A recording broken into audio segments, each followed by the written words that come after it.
AmandaLand. Let's get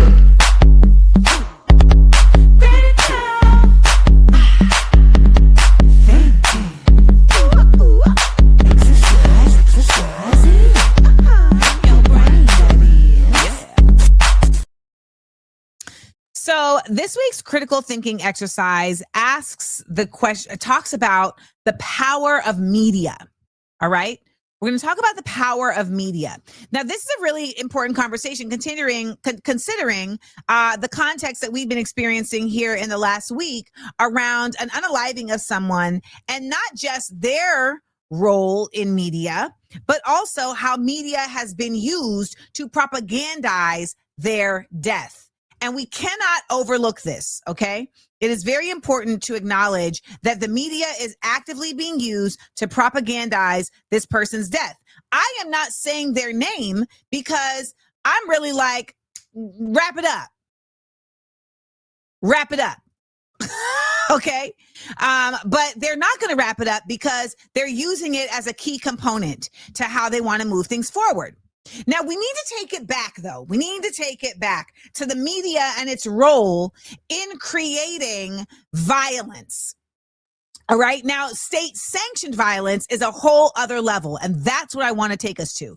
Now, we know that media can, of course, incite violence. Media can, of course, influence people. And that is not an argument that I think anybody would give it. However, what we are failing to acknowledge on a regular basis is the way media, which is controlled by the state, whether overtly or covertly, is being used to not just incite state-sanctioned violence, but to excuse state-sanctioned violence. And Noam Chomsky has called this manufacturing consent. Now, let's take it back to the Nuremberg trials that took place after World War II. There was an actual precedent set during this time because propaganda was very much a part of how the Third Reich was able to move forward in its work. And there were people that were a part of this. There was a guy named Hans Frisch, who was one of the individuals chiefly responsible for the Nazis' newspaper and their radio propaganda. And he was born in 1900. He served in World War I. He studied liberal arts at the university, but he left and he just didn't involve himself in that. But then he started a newspaper chain that supported the right-wing national parties. So it wasn't just the Nazis, it was a right-wing newspaper. So it spoke from a point of view that supported any political parties that supported that point of view. Well, he went on to continue commenting on radio in September 1932, discussing all of these politics around the right. And he had a show called Hans Frisch Speaks. That same year, he was made head of the wireless radio news department. So he wasn't a member of the party, but he was like a part of their cause because they aligned with his mindset about how things should be. And he had been visited by members of the party. He was absolutely a part of the way that it was working. And he said in his own affidavit, during the entire period from 1933 to 1945, it was the task of the German press division to supervise the entire domestic press and to provide it with directives by which this division became an efficient instrument in the hands of German state leadership. More than 2,300 German daily newspapers were subject to this control. The reason why this is very important for you all to understand is because right now we find ourselves in a time where we are looking at the United States government, when in reality, what we're looking at is also an administration, right? So let's just say that there was a coup, or let's just say that there was an effort to like overthrow what we are experiencing. I can promise you that they would be sequestered into the Trump administration or MAGA. And anybody else who has not outwardly aligned with that would no longer have to be in alignment with them. And so they would be looked at as not the US government being propagandists, but instead of the administration being propagandists. That's what we are experiencing, and we can learn from the Nuremberg trials from Frisch, who was put in position because he was a radio host. And remember, podcasts are just another form of radio. He was put in that position to then monitor all of these other media spaces. Well, let's look at the United States right now. The United States has these companies who are now taking over all of these media places, media sites. And a lot of these companies are oligarchs who are outwardly sympathetic and in alignment directly with the Trump administration. Whether we're talking about Google or Facebook or even TikTok. Actually, let's talk about TikTok, because TikTok just stepped into a whole other situation that I don't think enough people are paying attention to. You see, TikTok has been a significant thorn in the side of this right-wing regime, but also the imperialists, because it was supposed to be like a place for dancing, and it became a place for educating, and it actively undermined the colonialist effort to annex Gaza. TikTok is now going to officially be the surveillance tool of the Trump regime, because Larry Ellison, who built Oracle and who has a weird contrast of facial hair to head of hair, built the detention and surveillance state in China via Oracle, and now he's coming here to do it here. Now, there's many positives to China, but one of the problems with China is this. It is this, and the irony that you're probably going, hold up about right now is that, wait, wasn't they saying that was the problem in China? That they didn't want them to be able to surveil us? Wasn't that the issue with TikTok? Right. What the issue was they was like, they can't have it if we can't have it. And so now we'll have it. That's why they extended the takeover of TikTok. Because if it had just went away, then they wouldn't have it as a tool. And now it is a tool. Okay? So we have to acknowledge these realities, right? And that is exactly the point, Adrian. They didn't want China to surveil us so that the United States could surveil us.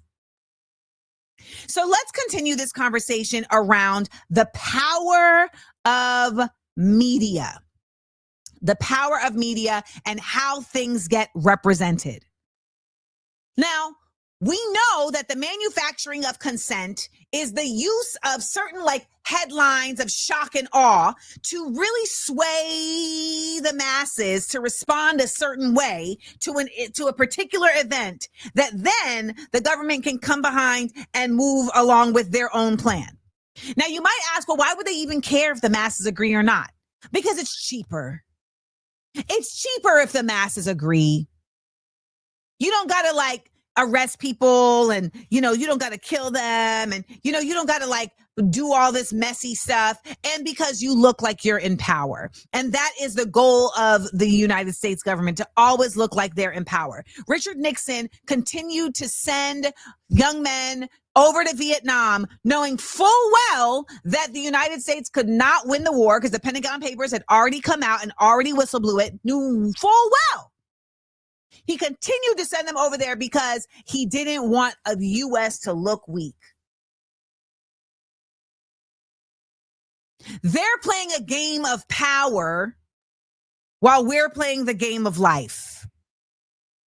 So when we talk about manufacturing consent, we have to think about, as it relates to this situation that went on last week. I saw the headlines for when this person was shot, and I saw the headlines for when this person died. The headlines when they were shot specifically said the person's name and they'd been shot. However, the headline for their death was announced in the specific context of Donald Trump announces that so-and-so has been unalived. That is a very important context that was presented to the American people. It is literally the same version of Donald Trump signing COVID checks to make it look like he's the one that gave you the COVID checks when really it was Congress passing that. It is a particular alignment that contextualizes information for the people who are receiving it in a particular way. And this is how the media is complicit in the propaganda, because the media all ran with that headline. The media did not share that this person had been unalived until they were given the go-ahead to present it a particular way. And they all complied. And they all comply because they are a part of a larger consortium of media control. The same consortium, a version of the same consortium of media control that Frisch was talking about the Third Reich having during Nazi Germany. So now we're not just talking about media. The government is media, because now we're not even just saying the reporters are reporting what they're being told. The actual government officials are choosing to report in their own words, and they're doing so in completely false ways. Within hours of that person losing their life, the president of the United States came on and said this. Our country, from the attack on my life in Butler, Pennsylvania last year, which killed a husband and father, to the attacks on ICE agents, to the vicious murder of a healthcare executive in the streets of New York, to the shooting of House Majority Leader Steve Scalise and 3 others, radical left political violence has hurt too many innocent people and taken too many lives. Tonight, I ask all. Now, again, if you are the radical, if the radical left are the ones doing the violence, then where do y'all stand? And we all know what alt-right means. So they're telling you very loudly what they're about. And yet you will still see people who do not consider themselves alt-right defending who they're defending.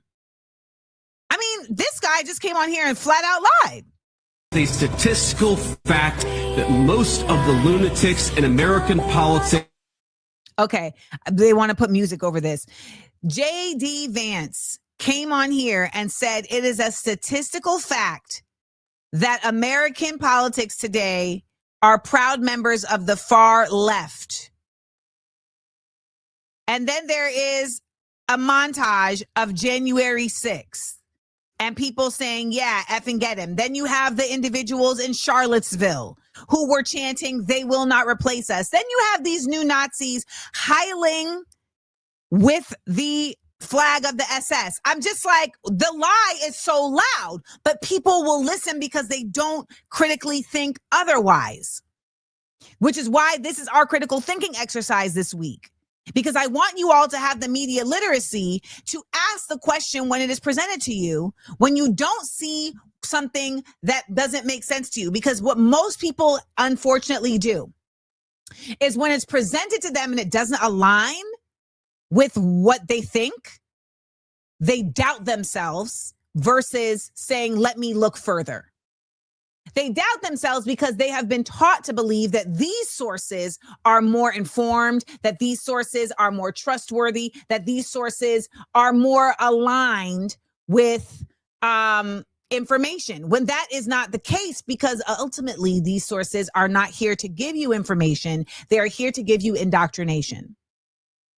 The media, as it stands in the United States, is not for the purpose of information. It is for the purpose of indoctrination. And the sooner that you understand that, the better you will be equipped with identifying the problem so that you can properly identify solutions. Because I see people all the time saying, I want to know the solutions. We got to talk about the solutions. And they are not able to identify the problem. If you cannot properly identify the problem, you cannot properly identify the solution. And you can't properly identify the problem because you are at the behest of information sources that are lying to you about the problem. They're able to lie to you about the problem because you have Ronald Reagan, who repealed the Fairness Doctrine, which said that the media has to have proof before it spreads anything out. The media can't just say whatever. No, that was repealed. That was repealed with Ronald Reagan. And ever since then, we have gotten things like Fox News, where they can just lie and it does not have consequences. And now you see white people saying things like, I'm scared that my son is going to fall into the trap of the alt-right online. I saw a guy do a whole 5-step toolkit for how you can prevent your white son from falling into the alt-right trap online. I mean, I did not know that all of this alt-right madness was going on over there because it's not happening over here on the left. There is no left-wing hole for your son to fall into that's going to cause him to become a hateful, disrespectful, inhumane individual. That is not the stance of the left by any means. They want you to believe that, though. And every time the media engages in these conversations about it as if it is something valid, it is actually giving credibility and credence to something that is not the case. I love how Mehdi Hassan dealt with Chris Cuomo here. How would you analyze what you're hearing in response to this murder from the left? From the left? I mean, just listening to the clips you played from the Trump administration, we're in a very dark moment. It's a very McCarthyite moment right now. I've been listening to your show. You made a lot of good points. The biggest point I think you've glossed over is the crackdown on free speech, this targeting of people for their views. I thought Charlie Kirk was supposed to be a free speech martyr. Why are the right using his death to crack down on free speech and American rights and go after this amorphous left? J.D. Vance lied today on the Charlie Kirk show when he said the statistics are clear that this is a left-wing problem. It's the exact reverse. Right, exact reverse. You look at the ADL Center for Extremism, which looked at 444 people killed by extremists between 2013 and 2022, 75% of them by the right. You look at the University of Maryland study that was done for their terrorism center, which found that from 1948 to 2018, right-wing extremists more likely to carry out violence than left-wing extremists. You look at the head of the FBI, who Donald Trump appointed, Chris Wray, who said the #1 domestic terror threat in this country comes from religious and racially motivated extremists, specifically white supremacists. You can keep going. The National Institute for Justice found that the majority of incidents since 1990, violent terroristic acts, were right-wing extremists. The single biggest day of political violence, Chris, in our lifetimes in this country was January 6th, 2021, when right-wing extremists attacked the Capitol, injured police officers. They were ideologically motivated. You and I agreed it was an insurrection at the time. So it's bizarre for Vance to go on TV or go online and say the exact opposite of what both the official statistics say and the think tanks say. All of our evidence tells us. I mean, there was a Democratic lawmaker, Chris, I don't know how many times we have to say this, who was murdered in her home with her husband in June by a Trump supporter. And Donald Trump today said, who? When he was asked about it, he said, who? Mm-hmm. So, Mehdi, one quick thing. I do not think January 6th was an insurrection. I thought that it was all kinds of crimes. You said it at the time, Chris. I just don't. You called it an insurrection at the time. You did. You did. No, I checked your Twitter before I came on never air. thought. Okay, Go ahead, show it to me. Check but it afterwards. I never thought that they were trying to take over the government. That's what an insurrection is. But it doesn't matter. It was bad. But we're dealing with new bad stuff. But it was political violence. We can agree, right, Chris? It was political violence. 100%.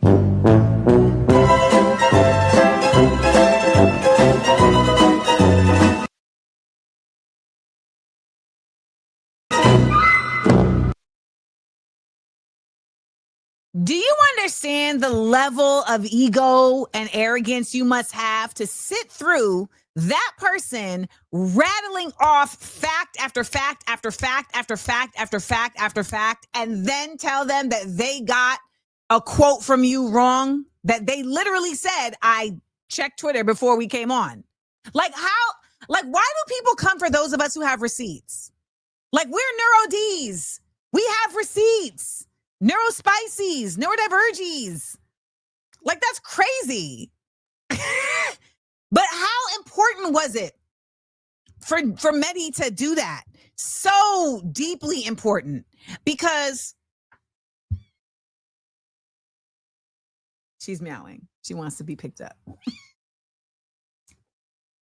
So deeply important because these people are continuing to use media in an incredibly disingenuous and very harmful way. Which brings us to the conversation of the stochastic terrorist. What is a stochastic terrorist, Amanda? A stochastic terrorist uses influential public platforms, such as mass media and social media, to repeatedly demonize a person or group, which inspires random, unpredicated acts of violence by their followers. The term for the overall phenomenon is stochastic terrorism. Here's what I want us to address here, though. So like that definition of stochastic terrorism basically acts as if violence only has one definition. And that to me is problematic. And this is a general, widely agreed upon version of the definition. But we have to make sure that we are acknowledging that violence does not have one definition. No matter how many times people try to present it to me as this homogenized thing, it's not. The same way that if a person is in self-defense, they should be able to defend themselves. The same way that the fact that we actually imprison women who have been sex trafficked for killing their owners because they're saying that their lives were not in danger is beyond my scope of comprehension. But then again, it's not, because of course they do not look at violation of women as somebody who, they don't look at violation of women as a life-threatening issue. So I want us to make sure that we are not overinflating, okay? Because there is something very real to the necessity for resistance.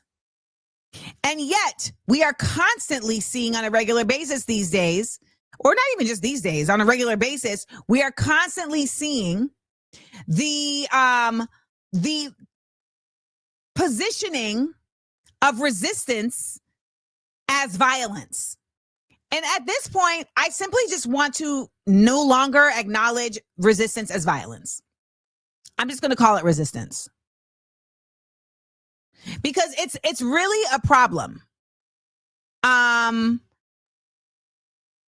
It really says to people that there is no valid reason why someone should defend themselves, even if they are being harmed or their society is being harmed. And when we are not acknowledging the power of media, we are ignoring the ways in which it is used. Media is king means that it is the media that is going to talk to you. It is the media that is going to influence you. This is why there's always so much business around media. This is why the person who lost their life can be used in this way, because they weren't just anybody. They were deeply embedded in the usage of media for a particular message.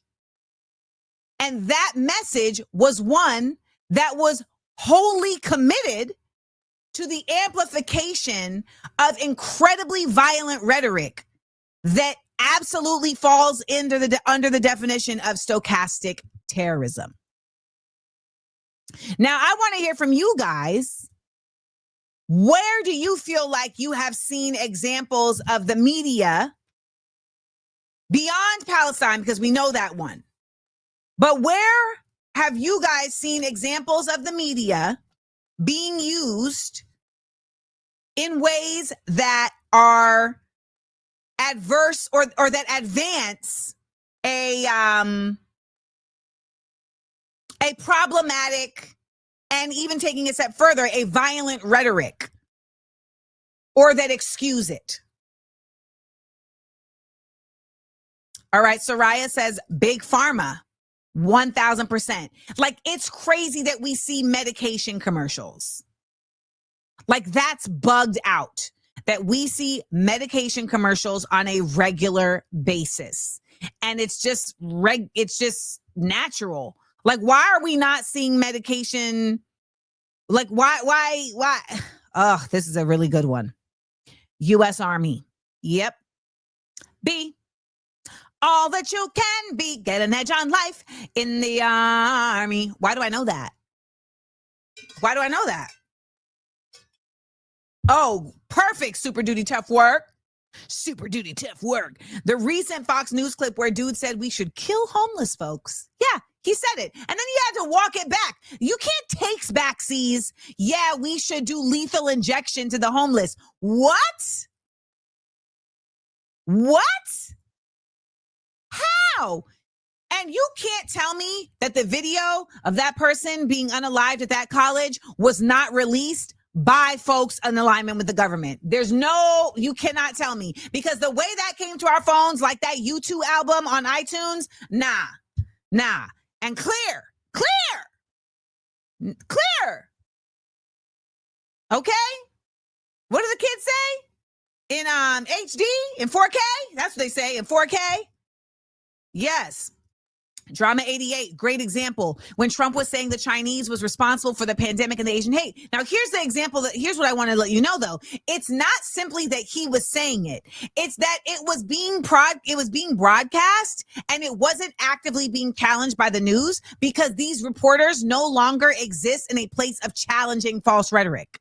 No, they all exist in this whole, like, I have to be generic, or I have to be objective. Like, I remember Nicole Hannah-Jones on my show on Small Doses, and she was saying that she doesn't go to protests because she has to be an objective source. And at this point, I'm just like, I don't think that is a thing anymore.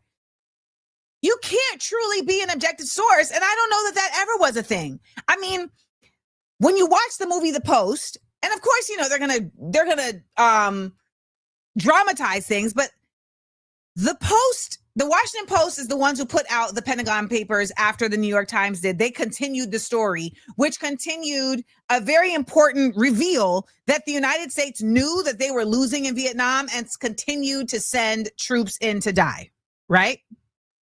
So they continued to do this. This got out. It was a big deal. And the Post had to make a decision on if they were going to be continuing this information. In this information leak. If the Post had decided not to do that, right? If the Times had decided not to do that, then we as a people would be even more trusting of a government that did not care about us as a people enough to keep us from going into Vietnam. But it was, I would say, non-objective to share that information, because it means that you are representing the people. I guess some would say, well, no, it's objective because it's just presenting the facts and the truth. But the reality is that you can do anything from a place of perspective. Let's get another example. Stand your ground. But this is a law. I'm talking about media examples. So Roblox, Discord. I don't know enough to actually like agree or disagree with these. So there's weapons of mass destruction that's like the main one for my generation. Huge. I'm watching a movie right now. I ended up having to do something else, but I'm watching a movie right now called Shock and Awe about this. Right? Alligator Alcatraz. Again, like the fact that this was ran with, the media ran with this terminology. It's bonkers. But it says we are not being given information. We are being given indoctrination. And we have to be critically thinking every time we are taking this stuff in, or else we're just going to continue to perpetuate the problems. Amanda.